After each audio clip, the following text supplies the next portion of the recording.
ಸದ್ಗುರುವಿನ ಜಾಗ, ಸದ್ಗುರುನಾಥನ ಕಾರ್ಯಕ್ರಮ, ಸದ್ಗುರುನಾಥನ ಸಮಾರಂಭ, ಗುರುನಾಥನ ಒಂದು ವೈಭವ, ಗುರುನಾಥನ ಗುಣಗಾನದಲ್ಲಿ ಪಾಲ್ಗೊಳ್ಳುವರೆಲ್ಲರಿಗೂ ಮುಮುಕ್ಷರೇ. ಅದಕ್ಕಾಗಿ ಅವಕಾಶವನ್ನು ಸದುಪಯೋಗ ಮಾಡ್ಕೋಬೇಕು. ಪುಟ್ಟರಾಜ ಅಜ್ಜವರು ಒಂದು ಕಡೆಗೆ ಬರೀತಾರೆ, ಗುರುವಿಗೆ ತನುವನ್ನು ಲಿಂಗಕ್ಕೆ, ಮನವನ್ನು ಜಂಗಮಕ್ಕೆ, ಧನವನ್ನು ಕೊಟ್ಟ ಭಕ್ತನೇ ಮಹಾದೇವ ನೋಡ. ಗುರುವಿಗೆ ತನು ಕೊಡಬೇಕಂತ ಅಂದರೆ ಗುರು ಏನೂ ಬೇಡಂಗಿಲ್ಲ. ಗುರು ಅಪೇಕ್ಷೆ ಏನು ಮಾಡ್ತಾನಂದರೆ, ಬ್ರಹ್ಮಜ್ಞಾನಿ ಆದವ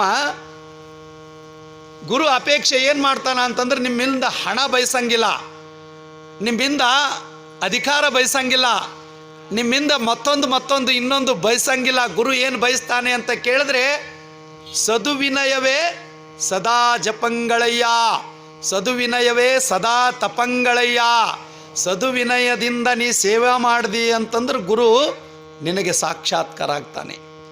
ಗುರುವಿಗೆ ತನುವಿನಿಂದ ಸೇವಾ ಮಾಡಬೇಕು. ಈ ತನುವು ಶುದ್ಧ ಮಾಡ್ಕೋಬೇಕಾದ್ರೆ ನೀವು ಲಕ್ಸ್ ಸಾಬೂನು ಹಚ್ಚಿ, ಸಿಕ್ಕಾಕಾಯಿ ಪೌಡ್ರ್ ಹಚ್ಚಿ ಸ್ವಚ್ಛ ಮಾಡಿಕೊಂಡ್ರು ಸ್ವಚ್ಛ ಆಗಂಗಿಲ್ಲ. ಈ ಕೈ ಕೊಟ್ಟಾನೆ ಭಗವಂತ ಅಂದ್ರೆ ದಾನ ಧರ್ಮ ಪರೋಪಕಾರ ಮಾಡಿ ಕೈ ಸ್ವಚ್ಛ ಮಾಡ್ಕೋಬೇಕು. ಕಾಲು ಕೊಟ್ಟಾನ ಅಂದ್ರೆ ಪಾದಯಾತ್ರೆ ಮಾಡಿ ದೇವರ ನಾಮಸ್ಮರಣೆಯಲ್ಲಿ ಕಾಲ ಕಳೆದಿ ಅಂದ್ರೆ ಇದು ಕಾಲ ಸಾರ್ಥಕತೆ ಹೊಂದುತ್ತದೆ. ಲಿಂಗ ಪೂಜವನ್ನು ಮಾಡಿ ಈ ದೇಹ ಸ್ವಚ್ಛ ಆಗ್ತದೆ.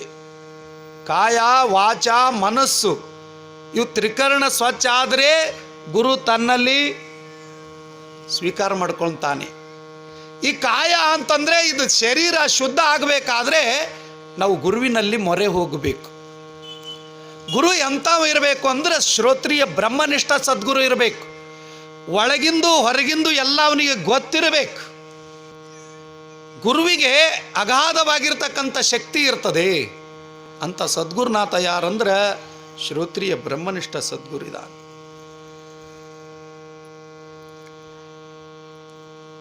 ಅದಕ್ಕೆ ಮಡಿವಾಳಪ್ಪನವ್ರು ಹೇಳಿದ್ರು, ಗುರುವಿನ ಮರಿಬೇಡ ಗುಣಗೇಡಿ, ನಿನ್ನಲ್ಲೇ ಹಣವ ನೋಡಿ ಚಂದ್ರ ಚೂಡಿ.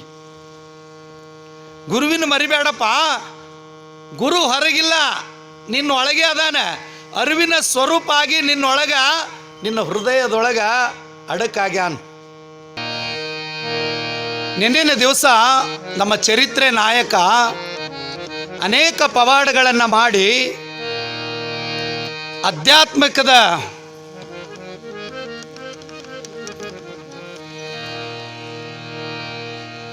ಬ್ರಹ್ಮಜ್ಞಾನವನ್ನು ಮೊದಲೇ ಪಡ್ಕೊಂಡು ಬಂದಿರತಕ್ಕಂಥ ಯೋಗಿವರ್ಯ ಒಂದು ದಿವಸ ಏನಾಗ್ಯದ, ತನ್ನ ತಾಯಿ ಹತ್ರ ಕುಳಿತಿದ್ದಾನೆ.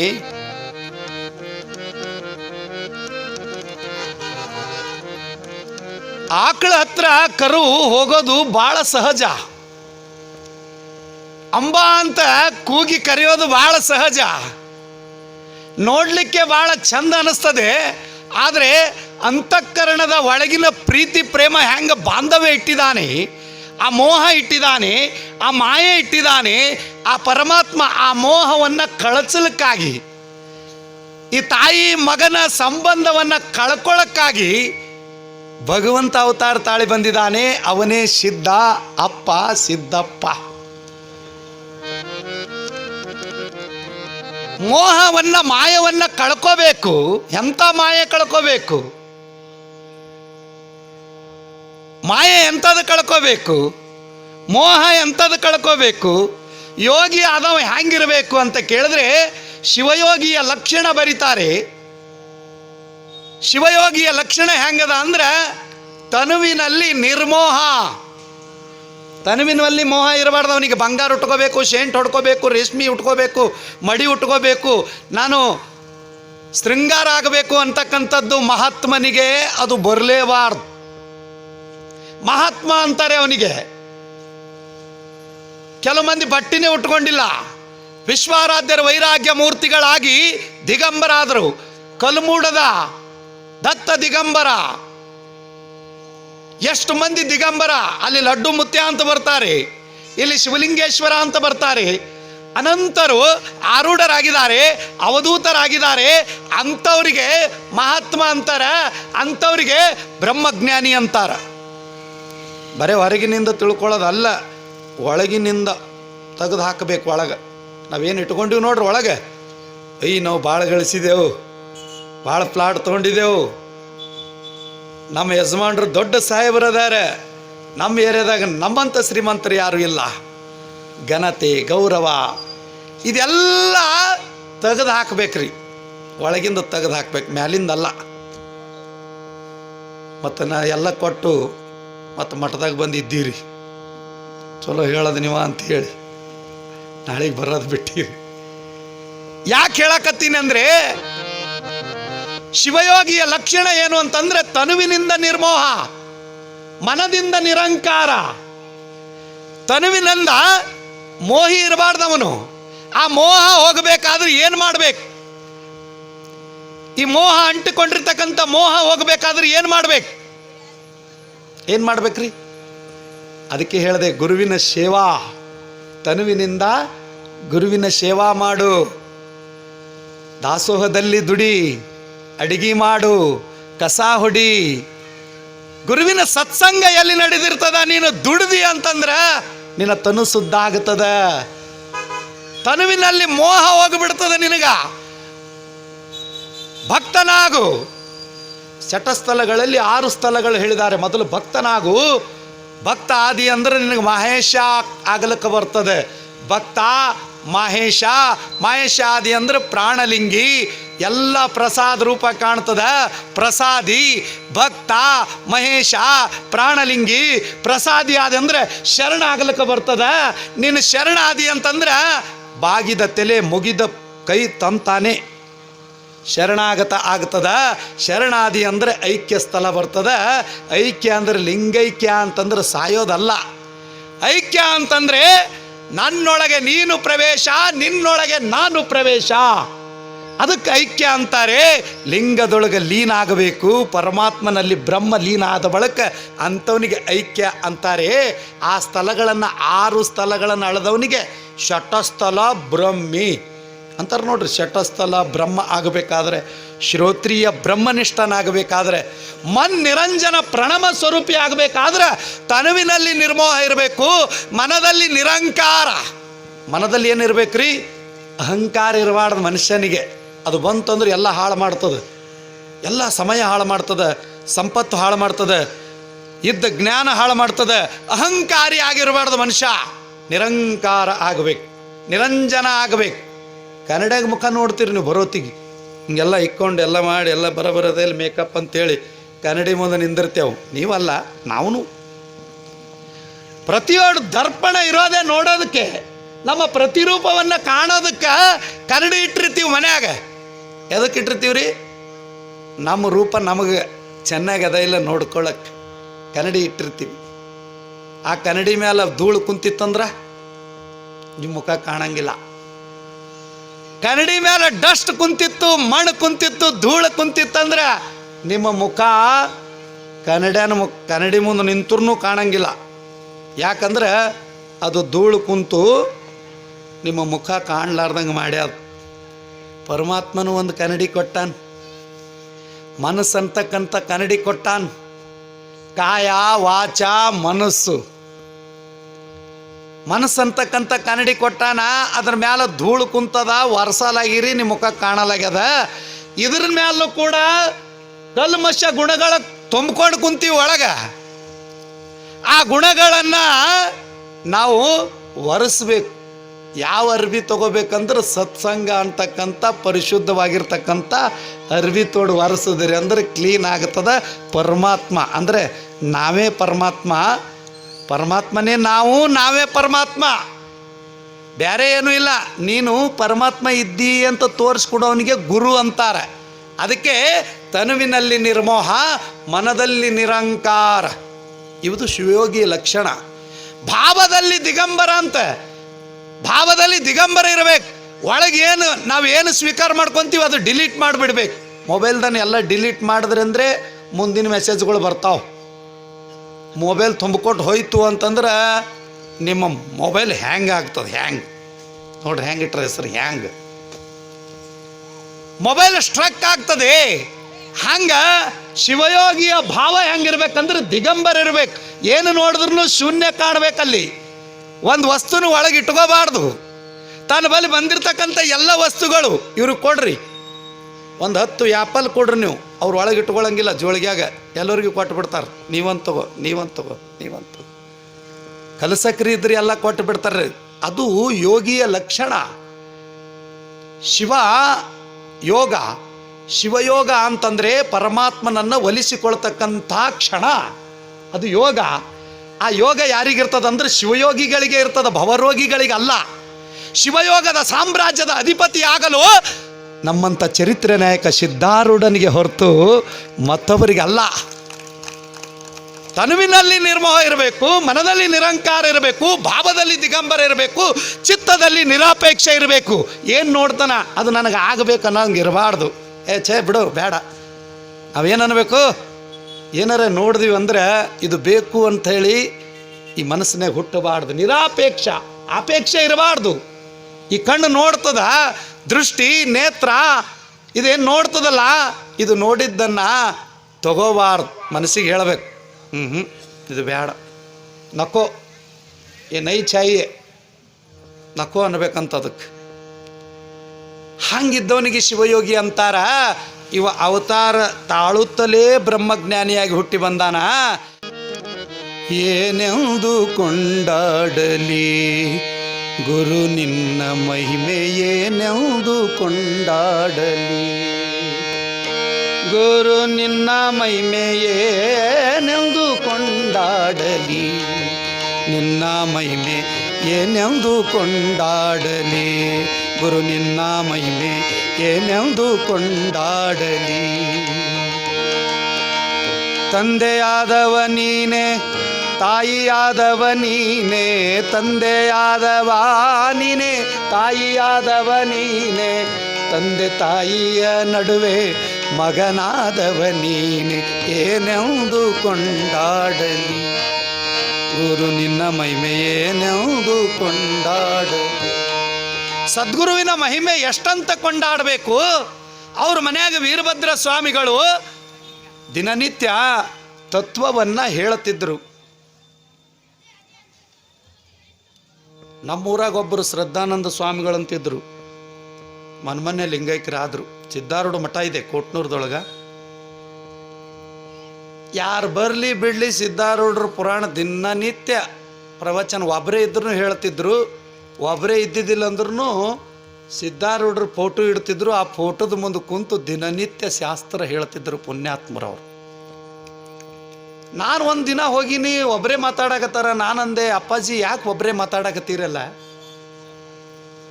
ಹಿಂಗ್ಯಾಕೆ ಒಬ್ಬರೇ ಮಾತಾಡಕತ್ತೀರಿ? ಇಲ್ಲಪ್ಪ ಇಲ್ಲ, ಈಗ ನಿನಗೆ ಗೊತ್ತಾಗಂಗಿಲ್ಲ, ಕುಂತು ಕೇಳುವ ತವಕ ಯಾರ್ದು ಇಲ್ಲ. ನಾನು ಹಾದ ಬಳಕ ಗೊತ್ತಾಗುತ್ತದ, ಇದ್ದಾಗ ನಿಮಗೆ ಗೊತ್ತಾಗಂಗಿಲ್ಲ ಅದರದ್ದು ರುಚಿ. ಉಂಡು ನೋಡಿದವನೇ ಬಲ್ಲ, ಇದರ ಹೈನ ಬೆಲೆ ಮಾಡುವರಿಲ್ಲಪ್ಪೋ ಇದರ ಸಮಾನ. ಎಂಥ ಆಕಳು ಕೊಟ್ಟನ ಗುರು ಕಾಮಧೇನು, ನನ್ನೊಳಗೆ ಕಾಮಧೇನು ಕೊಟ್ಟಾನ, ಅದನ್ನು ಸ್ವೀಕಾರ ಮಾಡ್ತಕ್ಕಂಥ ಭಾಗ್ಯ ಯಾರ್ದು ಇಲ್ಲ. ಈ ಗ್ವಾಡಿಗೆ ಹೇಳಕತ್ತೀನಿ ಶಾಸ್ತ್ರ ಅಂದರು. ಅದಕ್ಕೆ ಪುಣ್ಯಾತ್ಮರೇ, ಬಳಸದಿರದ್ವೈತವನು ಬಾಹ್ಯದೊಳು ನಿನ್ನೋಳು ಏಕೋ ಭಾವ. ಗಾಯತ್ರಿ ಮಂತ್ರ ಆಗಲಿ, ದೇವಿ ಪುರಾಣ ಆಗಲಿ, ಶಾಸ್ತ್ರ ಆಗಲಿ, ಇದು ಹೊರಗೆ ಹೇಳೋದಲ್ಲ ತಮ್ಮ, ನಿನಗೆ ಹೇಳೋದದ, ಒಳಗೆ ಹೇಳೋದದ, ಮಂದಿಗೆ ಹೇಳೋದಲ್ಲ. ನಮ್ಮ ಉದ್ಧಾರಕ್ಕಾಗಿ ನಮ್ಮ ಜನ್ಮ ಸಾರ್ಥಕ ಮಾಡ್ಕೊಳ್ಳೋಕ್ಕಾಗಿ ಇವು ಪುರಾಣ ವೇದ ಶಾಸ್ತ್ರ ಇವೆಲ್ಲ ಹೊರಗೆ ಹೇಳೋದಕ್ಕೆ ಅಲ್ರಿದು. ಈಗ ಎಲ್ಲಿ ಬೇಕಲ್ಲಿ ಕ್ಯಾಸೆಟ್ ಹಚ್ತಾರ, ಮತ್ತು ಬೇರೆ ಶಾಸ್ತ್ರ ಹೇಳ್ತದ ಬಳಸದಿರ ಅದ್ವೈತವನು. ಎಲ್ಲಿ ಬೇಕಲ್ಲಿ ಅಲ್ಲ, ಅದು ಎಲ್ಲಿ ಬೇಕಲ್ಲ ಅದು ಯಾರಿಗೆ ಬೇಕಾದ್ರೆ ಕೊಡೋದಲ್ಲ. ನಿಮ್ಮ ಪುಣ್ಯ ಇದ್ದರೆ ಇಲ್ಲಿ ಬರುಗೊಟ್ಟದ್ರಿ, ಇಲ್ಲಿ ಬರುಗುಡಂಗಿಲ್ಲ. ಅದು ಪುಣ್ಯ ಮಾಡಿದವ್ರಿಗೆ ಅಷ್ಟೇ ಇಲ್ಲಿ ಅವಕಾಶ ಇರ್ತದೆ. ಅದು ಬಂದ್ರೂ ಕೂಡುಗುಡಂಗಿಲ್ಲ. ನೋಡ್ರಿ, ಪುಣ್ಯದ ಕೆಲಸ ಹೆಂಗಿರ್ತದೆ ಅಂದ್ರೆ ಮೊದಲೇ ಬರುಗುಡಂಗಿಲ್ಲ, ಬಂದರೆ ಕೂಡುಗುಡಂಗಿಲ್ಲ, ಕುಂತ್ರೆ ಕೇಳುಗುಡಂಗಿಲ್ಲ, ಕೇಳಿದ್ರೆ ಒಳಗೆ ಇಳಿಗುಡಂಗಿಲ್ಲ. ಒಳಗೆ ಇಳೀತು ಅಂತಂದ್ರೆ ಅದು ಕಾರ್ಯಕ್ಕೆ ತರುಗುಡಂಗಿಲ್ಲ. ನೋಡ್ರಿ, ಇಷ್ಟೆಲ್ಲ ಕೆಲಸ ಪುಣ್ಯದ ಕೆಲಸ ಇದ್ದರೆ ಮಾಡ್ತದೆ, ಇಲ್ಲಾಂದ್ರೆ ಆಗಂಗಿಲ್ಲ. ಬಹುಜನ್ಮದ ಪುಣ್ಯ ಇತ್ತು ಸಿದ್ಧಾರೂಢರಿಗೆ, ಅದಕ್ಕೆ ಅಂತ ತಾಯಿ ತಂದೆ ಸಿಕ್ಕಿದ್ರು. ದಿನನಿತ್ಯ ಅಧ್ಯಾತ್ಮ ನಡಿಬೇಕು ನಮ್ಮ ಮನ್ಯಾಗ ಅಂತೇಳಿ ಒಬ್ಬ ಸ್ವಾಮಿಯನ್ನೇ ಕರ್ಕೊಂಡು ತಂದು ಮನೆಯೊಳಗೆ ಇಟ್ಕೊಂಡಿದ್ರು. ಅವ್ರು ಯಾರು? ವೇದಮೂರ್ತಿ ನೋಡ್ರಿ, ವೀರಭದ್ರಯ್ಯ ಸ್ವಾಮಿಗಳು. ವೀರಭದ್ರಯ್ಯ ಸ್ವಾಮಿ ದಿನನಿತ್ಯ ಬಸವ ತತ್ವ ಹೇಳ್ತಿದ್ದ, ಶೂನ್ಯ ಸಂಪಾದನೆ ಹೇಳ್ತಿದ್ದ. ಶೂನ್ಯ ಸಂಪಾದನೆ, ಅದರ ಹೆಸರೇ ಮೊದಲೇ ಶೂನ್ಯ, ಯಾವುದು ಇಲ್ಲಾರ್ದೆ. ಅವ ಬರೀ ಹೇಳ್ಕೊಂತ ಹೋಗ್ತಿದ್ದಿಲ್ಲ, ವಾದ ವಿವಾದ ಅಂದರೆ ಪ್ರಶ್ನೆಗಳನ್ನು ಕೇಳಾವ. ಈಗ ದನಗಳು ಮೇವ್ದು ಬರ್ತಾವ, ಅಡವಿಗೆ ಹೋಗಿ ಮೈದು ಮನೆಗೆ ಬರ್ತಾವ. ಬಂದ ಬಳಿಕ ಅವು ಏನು ಮಾಡ್ತಾವ್ರಿ, ಮೆಲಕ್ಕೆ ಹಾಕ್ತಾವಂತ. ಅಲ್ಲೇನು ಮೇವು ಇರಲ್ಲ, ಏನೂ ಇರಲ್ಲ, ಬಾಯಾಡಿಸ್ತಿರ್ತಾವ. ಅದ್ರ ಲಾಲಾರಸ ಅದು ಹೊರಗೆ ಹೊಮ್ಮತ್ತಿರ್ತದಂತ. ದನಗಳು ಆ ಬಾಯನ್ನು ಆಡಿಸ್ತಿರ್ತಾವ. ಹಂಗ ನಾವಿದು ಕೇಳಿದ್ದನ್ನು ಅದನ್ನು ಏನು ಮಾಡಬೇಕು, ನಾವೇನು ಮಾಡಬೇಕು, ಅದನ್ನು ಚರ್ಚಾ ರೂಪದಾಗ ತಂದು ವಿಚಾರ ಮಾಡಿ ತಿಳ್ಕೋಬೇಕು. ಅದ್ರ ಬಗ್ಗೆ ವಿಚಾರ ಮಾಡಬೇಕು. ಬರೇ ಜ್ಞಾನ ಈ ಕೇಳಿ ಕಿವಿಲೇ ಬಿಡೋದಲ್ಲ. ಇದು ಹಂಗೆ ವಿಚಾರ ಮಾಡ್ತಿದ್ರು ಮನೆಯೊಳಗೆ. ಹೀಗಿರುವಾಗ ತಾಯಿ ಪಕ್ಕದೊಳಗೆ ಸಿದ್ಧ ಕುಂತಿದ್ದಾನೆ. ಸಿದ್ದಪ್ಪ ಚರಿತ್ರೆ ನಾಯಕ. ತನ್ನ ತಾಯಿ ಪಕ್ಕದಲ್ಲಿ ಕುಳಿತಿದ್ದಾನೆ. ಆಗ ಗುರುಗಳು ಮುಂದೆ ಕುಂತು ಹೇಳ್ತಾ ಇದ್ದಾರೆ, ಶಾಸ್ತ್ರವನ್ನು ಹೇಳ್ತಾ ಇದ್ದಾರೆ. ನಿನ್ನಿನ ದಿವಸ ಹೇಳಿದ್ದೀನಿ ನಾನು, ಪಂಚಭೂತಗಳು ಒಂದಿನ ಅಡಕಾಗ್ತವೆ. ಈ ಏನು ಜಗತ್ತೆ ಕಾಣ್ತದೆ ಒಂದಿನ ನಾಶ ಆಗ್ತದೆ. ಸಮುದ್ರ ಇರಂಗಿಲ್ಲ, ಗುಡ್ಡ ಬೆಟ್ಟಗಳು ಇರೋದಿಲ್ಲ, ಯಾವುದೂ ಇರಂಗಿಲ್ಲ. ಈ ಜಗತ್ತೆಲ್ಲ ಪ್ರಳಯ ಆಗ್ತದ, ಎಲ್ಲ ನಾಶ ಆಗ್ತದ ಅಂತ ಹೇಳಿ ಗುರುಗಳು ಹೇಳುವಾಗ ಸಿದ್ಧ ಕೇಳ್ತಾನೆ. ಏನಂತ? ಹೌದ್ರಿ, ಈ ಆಕಾಶ ಹೇಗೆ ನಾಶ ಆಗ್ತದೆ ಹೇಳ್ರಿ? ಆ ಗಗನವನ್ನು ಹೇಗೆ ನಾಶ ಆಗ್ತದ?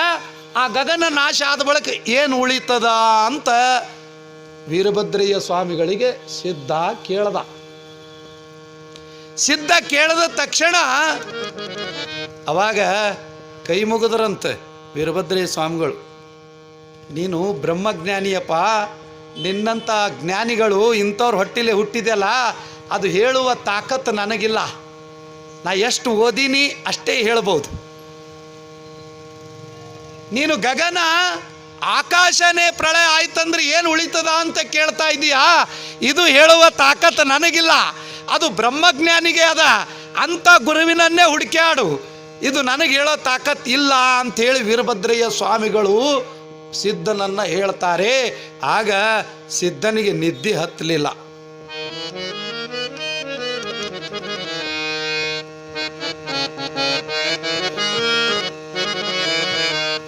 ನಿದ್ದೆ ಹತ್ತಲಿಲ್ಲ.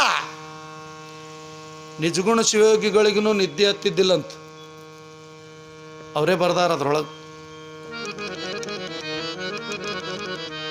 ಯಾಕೆ ನಿದ್ದೆ ಹತ್ತಿಲ್ಲ ಅಂದ್ರೆ, ನಿಜಗುಣ ಶಿವಯೋಗಿಗಳಿಗೆ ಏನು ನಿದ್ದೆ ಹತ್ತಿಲ್ಲ ಅಂತಂದರೆ, ಇದು ಹುಟ್ಟು ಸಾವು ಹಿಂಗೆ ನಡೀತು.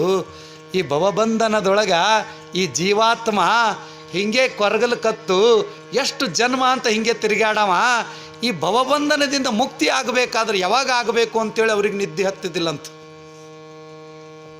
ಈ ಪರಿಭವದಿಂದ ಎಂದು ಬಿಡುಗಡೆ ಆಗಬೇಕಂತೇಳಿ ನಿಜಗುಣ ಶಿವಯೋಗಿಗಳಿಗೆ ನಿದ್ದೆ ಹತ್ತಿದ್ದಿಲ್ಲ. ನಮ್ಮ ಚರಿತ್ರೆ ನಾಯಕನಾಗಿರ್ತಕ್ಕಂಥ ಸಿದ್ಧನಿಗೆ ನಿದ್ರೆ ಬಾರದು, ನಿದ್ರೆ ಹತ್ತಲಾಗ್ಯದ, ನಿದ್ದೆ ಹತ್ತಲ್ದು. ಇದು ಒಂದು ವಿಷಯ ಹೇಳಿಲ್ಲ ಗುರುಗಳು, ಈ ವಿಷಯ ನನಗೆ ಬೇಕು. ಬ್ರಹ್ಮಜ್ಞಾನಿ ಯಾರಿರಬೇಕು, ಆ ಶ್ರೋತ್ರಿಯ ಬ್ರಹ್ಮನಿಷ್ಠ ಯಾರಿರಬೇಕು ಅಂತ ಸದ್ಗುರುವಿನನ್ನು ಹುಡುಕ್ಯಾಡ್ಬೇಕಂತೇಳಿ 7 ವರ್ಷಕ್ಕೆ ಮನೆ ಬಿಡ್ತಾನೆ.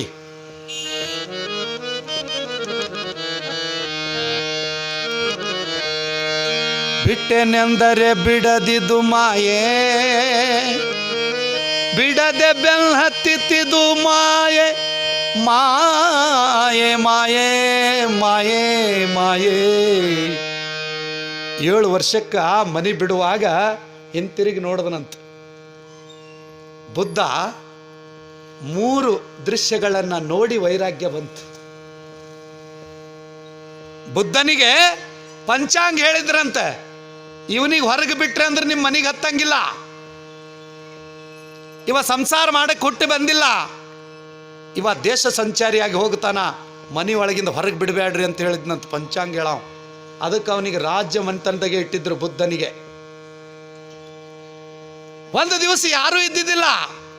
ಅವನು ಗುಡಿಗೆ ದೇವಸ್ಥಾನಕ್ಕೆ ಬರಬೇಕಾದ್ರೆ ಯಾರನ್ನು ಕಾಣಗೊಡಿಸ್ತಿದ್ದಿಲ್ಲ. ಅವರು ರಾಜಮಂತನ್, ರಾಜರವರು, ಅರಸು ಮಂತನ ಬುದ್ಧ. ಒಂದು ದಿವಸ ಏನಂದ, ಯಾರೂ ಇದ್ದಿದ್ದಿಲ್ಲ ಮನ್ಯಾಗ, ಆಳು ಮಗನಿಗೆ ಕರೆದ, ನಡಿ ಹೋಗೋಣ ವಾಯು ವಿಹಾರಕ್ಕೆ, ಊರಾಗ ಹೋಗಿ ಬರೋಣ ಅಂದ. ಯಾರೂ ಇಲ್ಲ, ಹೀಗೆ ನನಗೆ ಹೊರಗೆ ಬಿಡಂಗಿಲ್ಲ ನಡಿ ಅಂತೇಳಿ ಕರ್ಕೊಂಡು ಹೊರಗೆ ಬರೋತ್ತಿಗೆ 3 ದೃಶ್ಯ ನೋಡ್ತಾನೆ. 3 ದೃಶ್ಯ ಯಾವುದು ಅಂದ್ರ ನೋಡ್ರಿ, ಒಬ್ಬ ಮುಪ್ಪಾನ ಮುದುಕ ಬರಕತ್ತಿದ್ನಂತ. ಒಂದು 80-90 ವಯಸ್ಸಾಗ್ಯಾವ, ನಡುಕ್ಕೋತ್ ಹೊಂಟಿದ್ದ, ತೊಗಲೆಲ್ಲ ಜೋತು ಬಿದ್ದಿತ್ತು. ಆ ಮುದುಕನಿಗೆ ನೋಡಿ ಇವ ಹಿಂಗ್ಯಾಕನ ಅಂತ ಕೇಳದ್ನಂತ. ಬುದ್ಧಗೆ ಗೊತ್ತೇ ಇಲ್ಲ, ಹೊರಗಿನ ಪ್ರಪಂಚ ಜ್ಞಾನನೇ ಗೊತ್ತಿಲ್ಲ. ಅದಕ್ಕೆ ಅಂತಾರೆ ನೋಡ್ರಿ, ಹುಡುಗರಿಗೆ ಜನರಲ್ ನಾಲೆಜ್ ಇರಬೇಕು ಅಂತ. ಪ್ರಪಂಚದ ಜ್ಞಾನನೇ ಗೊತ್ತಿಲ್ಲ.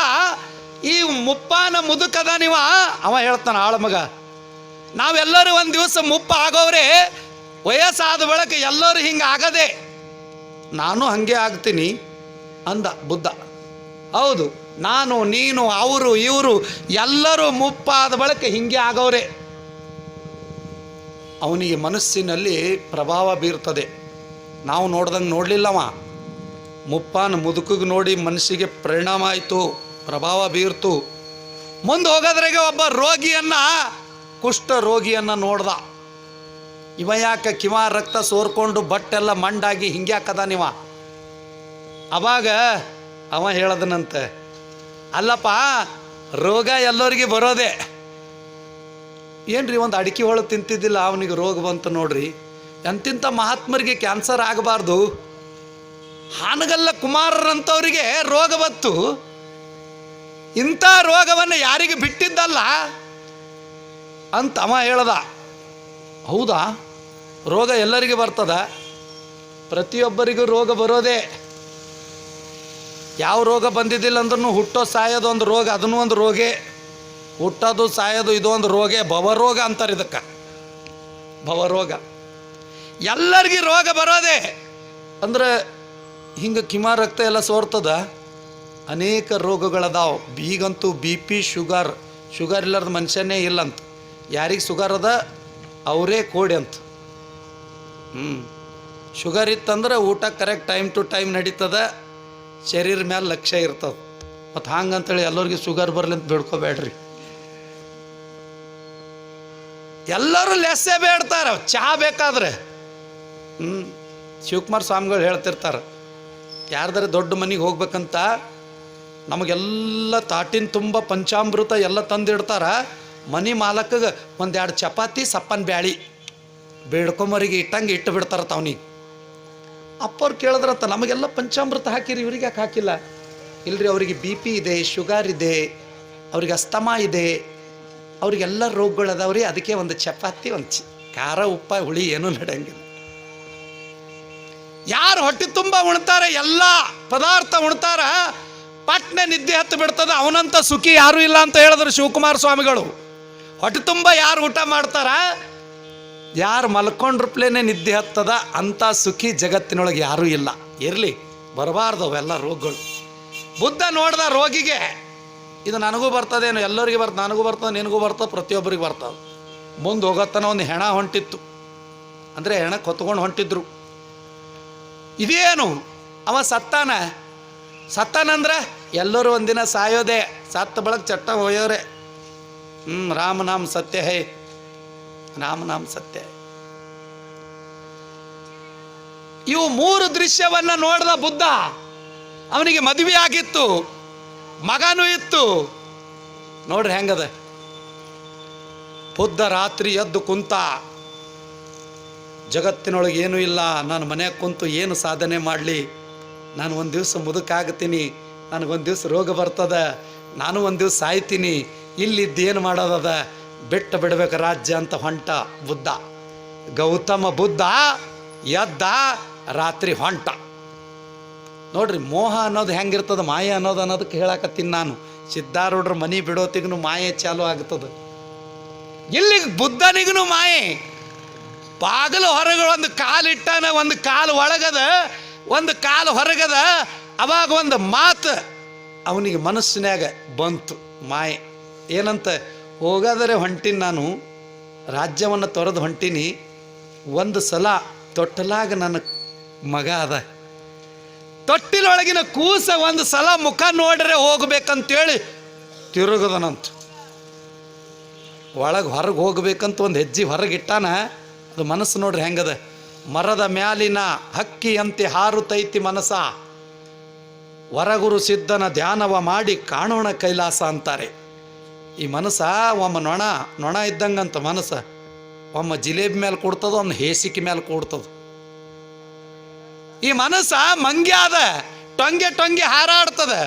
ಆದ್ರೆ ಗುರುವಿನಲ್ಲಿ ಈ ಮನಸ್ಸು ಕುಂತು ಅಂದ್ರೆ ಮಾಣಿಕ್ಯ, ಮನಸ್ಸೇ ಮಾಣಿಕ್ಯ ಅಂದಿದ್ದಾರೆ. ಇರಲಿ, ಈ ಬುದ್ಧ ವಾಪಸ್ ಬಂದ, ಮಗುವಿಗೆ ಒಂದು ಚೂರು ನೋಡರೆ ಹೋಗ್ಬೇಕಂತೇಳಿ ಇನ್ನೇನು ತೊಟ್ಟಲು ಸನಿ ಬಂದು ಮುಖ ನೋಡಬೇಕು ಅಂತಾನ.